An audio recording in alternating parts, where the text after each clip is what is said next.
Suốt đây bố ngày nấy yên một mơ lại nhom đầm tê nhom đầmมันមានធ្វើរោគដូចគេទេតែខ្ញុំធ្វើជាលងឥឡូវយើងចាំមើលទាំងអស់គ្នានេះ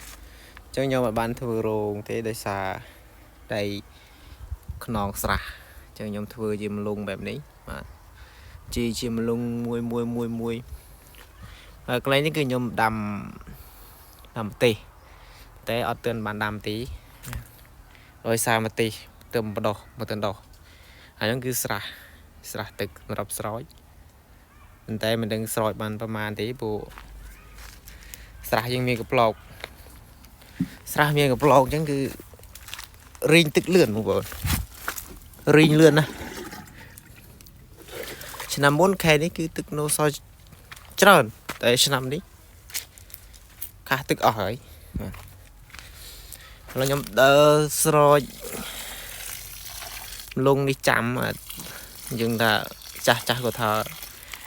កាប់បំពង់ចាំទឹកភ្លៀងឥឡូវខ្ញុំស្រោចដីចាំកូនម្ទេសភាសាកូនម្ទេសនេះ